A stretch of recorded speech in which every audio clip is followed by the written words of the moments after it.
Bonjour à vous. Bienvenue sur ma chaîne YouTube consacrée au projet aidant. Aujourd'hui, ma capsule porte sur une situation déchirante pour les projets aidants, soit le temps de considérer un placement pour leur être cher. L'hébergement est une étape difficile, tant pour le malade que pour sa famille. C'est rarement une situation que l'on choisit.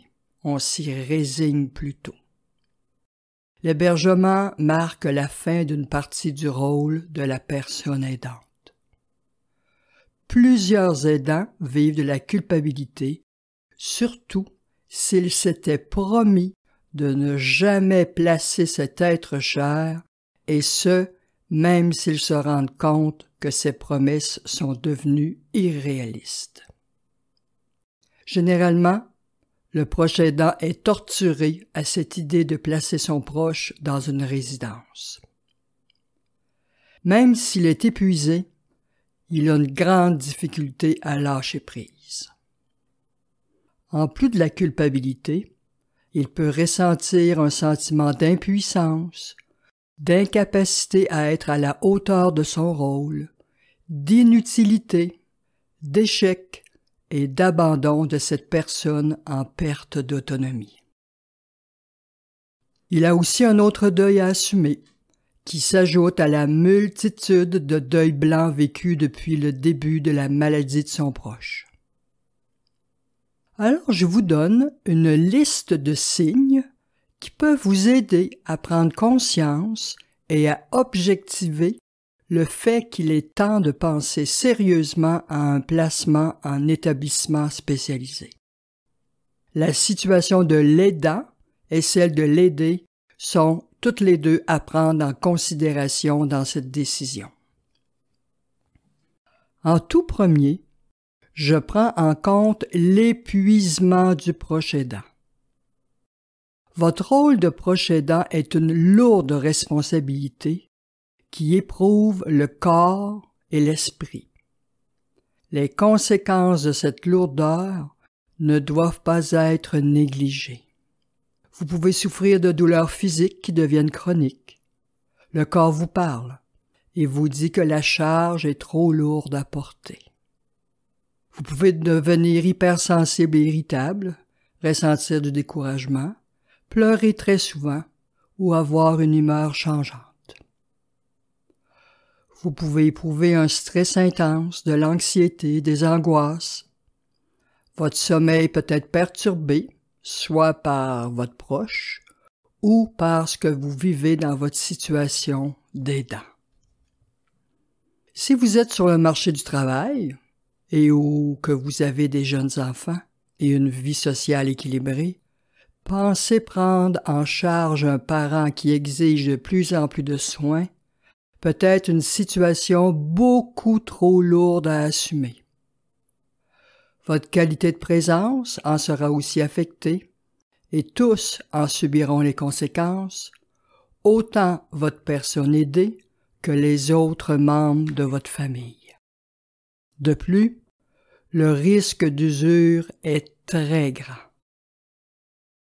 Alors lorsque vous êtes usé et dépassé par la maladie de votre aidé, il est temps de lâcher prise et de penser à un hébergement pour votre proche. C'est très déchirant parce que les sentiments de culpabilité et d'échec vous suivent de près. Vous donnez le meilleur de vous-même. Vous avez le courage, l'amour, la volonté et des limites physiques et émotionnelles d'humain. Vous pouvez lire ici une réflexion sur le don de soi versus l'oubli de soi de Sylvie Petitpas, qui est aussi dans ma capsule « La culpabilité du proche aidant ».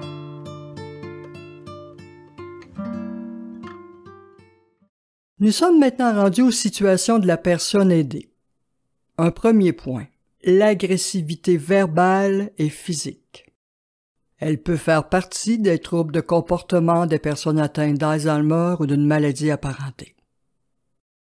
Lorsque ces comportements perturbateurs sont très violents et à répétition, et que vous n'y parvenez plus à y faire face, il est temps de songer à un placement. Le personnel des centres spécialisés pour les gens souffrant de troubles neurocognitifs majeurs est formé pour prendre en charge ces personnes. Un deuxième point est l'agitation ou syndrome crépusculaire. Lorsqu'une personne devient régulièrement désorientée, angoissée, agressive ou agitée à la fin de la journée, ce phénomène prend le nom d'agitation vespérale. Elle peut devenir méfiante ou exigeante, se mettre en colère et être désorientée, avoir des idées délirantes ou des hallucinations, tenter de quitter la maison, faire des choses impulsives, etc.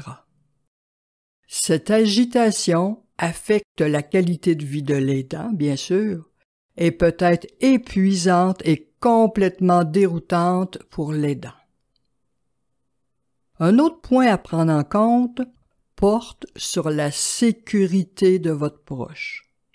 Peut-il continuer à résider en toute sécurité dans son domicile ou à son lieu d'accueil actuel? Fait-il de l'errance en sortant à l'extérieur au risque de se perdre?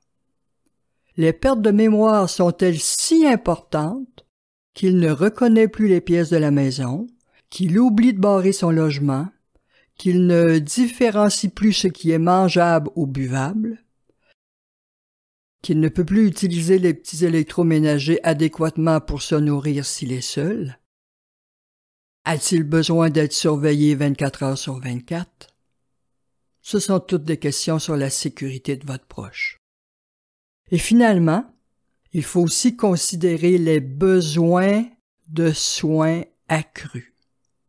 Votre accompagnement et l'assistance de services d'aide à domicile suffisent-ils pour assurer une prise en charge adéquate de votre proche? Lorsque vous ne pouvez plus répondre d'une manière satisfaisante aux besoins de votre aidé, il est temps d'envisager une entrée en résidence adaptée à son état, telle qu'un CHSLD, EHPAD, RI, selon l'évaluation du médecin et de la travailleuse sociale qui détermine le niveau de soins requis. Pour prendre une décision éclairée, n'hésitez pas à faire appel à des organismes qui sont là pour soutenir les proches aidants, tels que la Société Alzheimer, le CLSC, l'appui pour les proches aidants au Québec. Il arrive aussi que des membres de la famille s'opposent au placement, ce qui est très déchirant.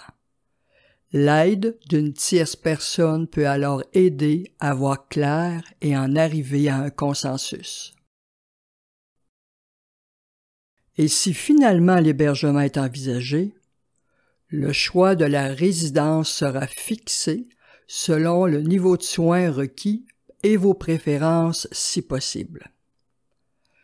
Lorsqu'une place est disponible pour votre proche, abstenez-vous de lui demander ce qu'il aimerait amener avec lui, vous risquez simplement de le désorienter.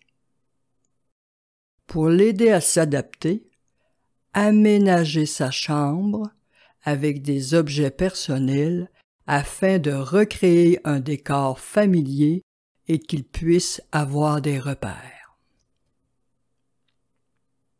Dès son entrée en résidence, vous pouvez établir un horaire avec les membres de la famille et les amis afin de pouvoir visiter votre proche le plus souvent possible, spécialement au début de son séjour.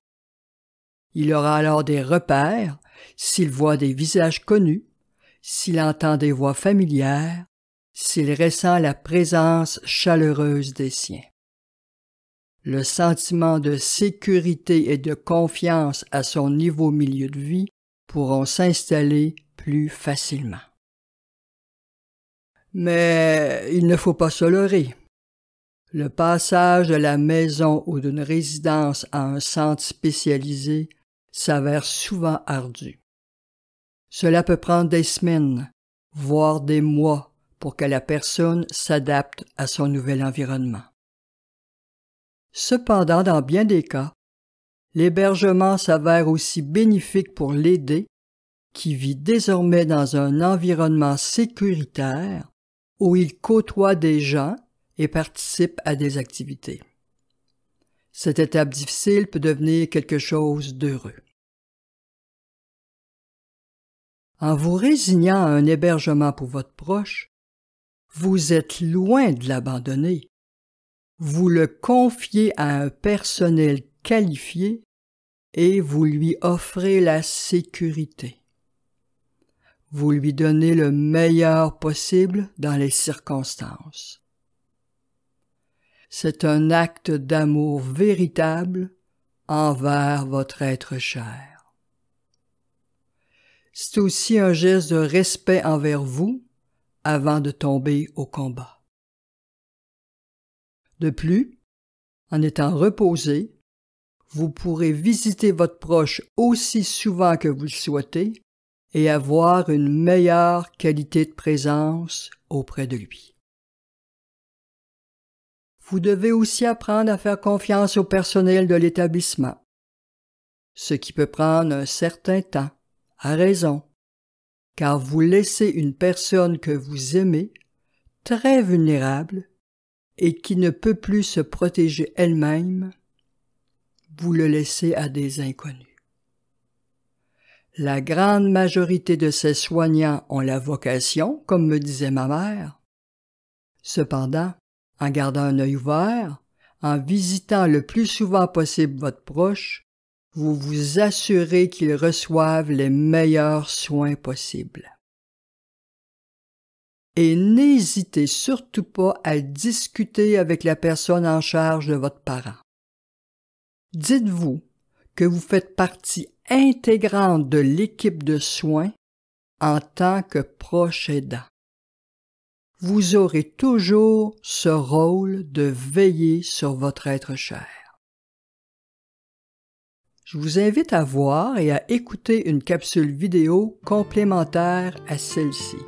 Elle se nomme « Votre être cher hébergé en CHSLD, des façons de faciliter son séjour ». Sur ce, je vous dis à bientôt dans une autre capsule, en espérant qu'elle puisse vous être utile.